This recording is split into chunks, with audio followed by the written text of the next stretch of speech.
வணக்கம் ஃப்ரெண்ட்ஸ், இது அறிவை தீட்டு சேனல். நான் ரொம்ப நாளாக வீடியோ போடலை, உடம்பு சரியானாலும் போடல. இப்போ யூஜிடிஆர்பி ஃபிசிக்ஸ் பற்றி அடிக்கடி கேட்டுகிட்டு இருக்கீங்க கொஸ்டின்ஸு. அதனால் பிஇஓக்கு Tamil, English, psychology, maths, science, social இதெல்லாம் இருக்குது. வேணும்னா வாங்கிக்கோங்க. நான் வாட்ஸ்அப் லிங்க் இந்த வீடியோவில் கொடுக்குறேன். இந்த பிடிஎஃப் இந்த 30 கொஸ்டின்ஸ் வந்து இருக்குது இதில். அதாவது யூஜிடிஆர்பி ஃபிசிக்ஸில் யூனிட் வைஸாக நான் வந்து கொடுக்கலான்னு இருக்கேன். இன்றைக்கி தான் ஸ்டார்ட் பண்ணுறேன். இப்போ யூனிட் 1ல் மோஷன் பற்றி, அதாவது இயக்கத்தை பற்றி தான் சிலபஸில் இருக்குது. இந்த இயக்கத்தில் 10th 11th 12th தான் டாபிக்ஸ் இருக்குது. இதை தவிர எக்ஸ்ட்ரா கூகுளில் சர்ச் பண்ணி நான் போடுவேன். First 10th 11th 12th first complete பண்ணிக்கிறேன். டெய்லி 30 கொஸ்டின்ஸ் போடலான்னு இருக்கேன். உங்கள் சப்போர்ட் ரொம்ப தேவை. அதை வந்து பார்ட் 1 பார்ட் 2 இந்த மாதிரி ஒவ்வொன்றா நான் மென்ஷன் பண்ணுவேன். ஒவ்வொரு பார்ட்லையும் 30 கொஸ்டின்ஸ் வந்து இருக்கும், இம்பார்ட்டன்ட் கொஸ்டின்ஸ் வந்து இருக்கும். இந்த இதில் வந்து ஜென்ரலாக லா இதெல்லாம் நான் வந்து போடலை. சப்போஸ் உங்களுக்கு நியூட்டனோட ஃபர்ஸ்ட் லா, இயக்கம், உந்தம்னா என்ன அப்படின்னு ஜென்ரலாக டாபிக்ஸ் பற்றி தெரியணும் அப்படின்னா அதை கமெண்ட் பண்ணுங்கள். அதையும் நான் போடுறேன். ஜென்ரலாக எல்லாத்தையுமே A to Z. இதில் வந்து இம்பார்ட்டன்ட் கொஸ்டின்ஸ், அதாவது எக்ஸாம் ஓரியன்டாக இம்பார்ட்டன்ட் கொஸ்டின்ஸ் எப்படி அப்படின்றத தான் நான் கொடுத்துருக்கேன். ஓகேவா? சரி, இப்போ வாட்ஸ்அப் லிங்க் கொடுத்துருக்கேன். சப்போஸ் இந்த 30 கொஸ்டின்ஸோட பிடிஎஃப் உங்களுக்கு தேவைப்பட்டுச்சுன்னா 10 rupees பே பண்ணி நீங்கள் வாங்கிக்கலாம். வாட்ஸ்அப் லிங்க்கில் வந்து ஜாயின் பண்ணி நீங்கள் 10 rupees பே பண்ணுங்கள். நான் உங்களை ஜாயின் பண்ணிக்கோங்க. நான் உங்களை கான்டாக்ட் பண்ணுறேன். ஓகேவா? ஒவ்வொரு பார்ட்டும் 10 rupees, 30 கொஸ்டின்ஸு 10 rupees. நீங்கள் அடுத்தடுத்து பார்ட் வேணும்னா பார்ட் 1 பார்ட் 2 மென்ஷன் பண்ணி நீங்கள் 10 rupees பே பண்ணி நீங்கள் வாங்கிக்கலாம். ஓகே, இப்போ வீடியோ போனால் இயக்கத்தோடு விசையினை இணைத்தவர் வந்து அரிஸ்டாட்டில். இயக்கத்தோடு விசையினை இணைத்தவர் யார்? அரிஸ்டாட்டில். இயக்கத்தினை விசையிலிருந்து தனியே பிரித்தவர் கலிலியோ. 3. ஒரு பொருள் இயங்குவதற்கு விசை அவசியமில்லை என்ற புதிய கருத்தினை முன்மொழிந்தவர் அரிஸ்டாட்டில். 4. கலிலியோவின் சாய்தனம் மற்றும் பந்து சோதனையில் சாய்கோணத்தை சுழியாக்கும் போது பந்து கிடைத்தன திசையில் என்றென்றும் தொடர்ந்து சென்று கொண்டே இருக்கும். 5. நிலைம குறிப்பாயத்தை வரையறுக்கும் நியூட்டன் விதி, நியூட்டனின் முதல் விதி. 6. அனைத்து நிலைம குறிப்பாயங்களும் ஒன்றை பொறுத்து மற்றொன்று மாறா திசை வேகத்துடன் இயங்குகிறது. 7. நிலைம குறிப்பாயங்களுக்கு வேறு பெயர் முடுக்கப்பட்ட குறிப்பாயங்கள். 8. எரிபொருளின் இயக்கம் ஆய்வகம் ஒன்றில் கணக்கிடப்படும் தனி ஊசலின் அலைவு நேரம் போன்றவற்றில் புவியின் தற்சுழற்சி விளைவுகளின் தாக்கம் புறக்கணிக்கத்தக்க அளவிலேயே காணப்படும். 9. விசையும் முடுக்கமும் எப்பொழுதும் ஒரே திசையில் செயல்படும். இந்த மாதிரி இருக்கு இல்லையா, புறக்கணிக்கத்தக்க அளவில் இருக்குது அப்படின்றதெல்லாம் கான்செப்ட்.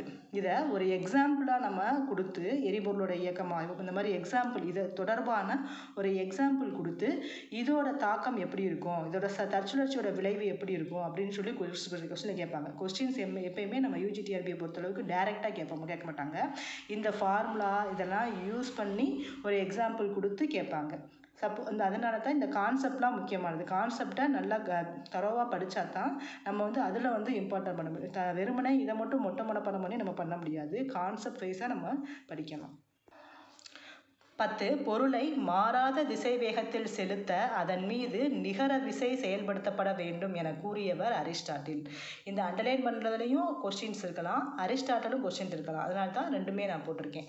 11. மாறாத திசை வேகத்தில் செல்லும் ஒரு பொருள் மீது செயல்படும் நிகர விசை சுழியாகும் என கூறியவர் கலிலியோ மற்றும் நியூட்டன். 12. மலைத்துளி சுழி நிகர விசையுடன் ஆனால் சுழியற்ற முற்று திசை வேகத்துடனும் தரையை அடைகிறது. 13.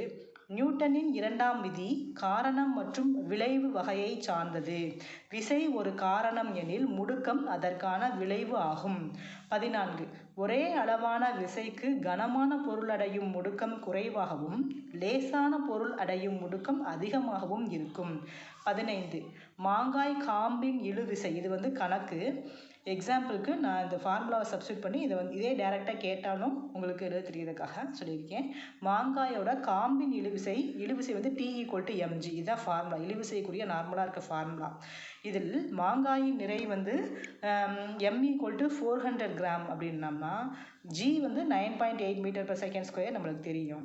மாங்காயின் மீது செயல்படும் இழுவிசை எப்படி கண்டுபிடிக்கிறது? T = இதை வந்து கிலோகிராமில் எடுத்துக்கணும். கிராமை கிலோகிராமில் எடுக்கும்போது 1000 டிவைட் பண்ணும்போது நம்மளுக்கு 0.4 கிடைக்கும். இன்ட்டு 9.8 மல்டிப்ளை பண்ணும்போது 3.92 நியூட்டன் கிடைக்குது. 16 நிலைம குறிப்பாயத்தில் உள்ள பொருள் தானாக முடுக்கமடையாது. 17 ஊசல் குண்டு மையநோக்கு முடுக்கம் மற்றும் தொடுகோட்டு முடுக்கம் இரண்டையும் பெற்றுள்ளது. 18 பொருள் ஓய்வு நிலையில் உள்ளபோது செங்குத்து விசையின் எண்மதிப்பும் புவியீர்ப்பு விசையின் எண்மதிப்பும் ஒன்றுக்கொன்று சமமாகும். 19 சாய்தளத்தில் இயங்கும் பொருளின் மீது செயல்படும் விசைகள், பொருளின் முடுக்கம், பொருள் தரையை அடையும் போது அதன் வேகம் இவற்றை தீர்மானிக்கின்றன. 20 சாய்தளத்தில் இயங்கும் பொருள் தரையை அடையும் போது பொருளின் வேகம் v √2sg sin θ. 21 கிடைத்தன இயக்கத்தில் உள்ள கயிற்றின் இழுவிசையானது செங்குத்து இயக்கத்தில் உள்ள கயிற்றின் இழுவிசையில் பாதி அளவே உள்ளது. 22 கிடைத்தன இயக்கத்தில் உள்ள இயங்கு பட்டையில் பயன்படும் கயிறுகள் செங்குத்து இயக்கத்தில் உள்ள மின் உயர்த்தி மற்றும் எடை தூக்கி இவற்றில் பயன்படும் கயிறுகளை விட நீண்ட ஆயுளை பெற்றிருக்கும். 23 ஓய்வு சமநிலையில் உள்ள பொருட்களை பகுப்பாய்வு செய்வதில் லாமியின் தேற்றம் மிக முக்கியமாக பயன்படுகிறது. 24 லாமியின் தேற்றம் F1 by sin alpha F2 modulus, இது பேர் modulus. F2 by sin beta F3 by sin gamma. 25 ஊஞ்சலில் ஒவ்வொரு கயிற்றின் இழுவிசை T mg by 2 cos θ. 26 இதை பேஸ் பண்ணியே இதில் தீட்டா 0 டிகிரின்னு வச்சுக்கிட்டோம்னா கயிறுகள் செங்குத்தாக இருக்கும். இந்த கயிற்றோட இழுவிசை எப்படி இருக்கும்னா T mg by 2 இருக்கும். அதாவது இழுவிசையில் mgயில் பாதி அளவாக இருக்கும். 28 நியூட்டனின் இரண்டாம் விதி மற்றும் மூன்றாம் விதியை ஒன்றிணைத்து மொத்த நேர்கோட்டு உந்த மாறா விதியை பெறலாம். நியூட்டனோட எந்தெந்த விதியை ஒன்றிணைத்து பெறலாம் அப்படின்னா இரண்டாம் விதி மற்றும் மூன்றாம் விதி. 29 கனத்தாக்கு ஒரு வெக்டர் அளவு, இதன் அலகு ns. 30 மோதலுக்கு முன்பும் பின்பும் மொத்த உந்தம் வெக்டர் ஒரே திசையில் உள்ளது. இது மொத்த நேர்கோட்டு உந்தம் மோதலுக்கு முன்பும் பின்பும் ஒரு மாறிலி வெக்டர் அப்படின்னு குறிக்குது. இது AB சரி தவறு அப்படின்ற இலக்கம் சரி அப்படின்லாம் கேட்பாங்க இல்லையா, அந்த மாதிரி இதில் இந்த மாதிரிலாம் கான்செப்ட் கேட்பாங்க.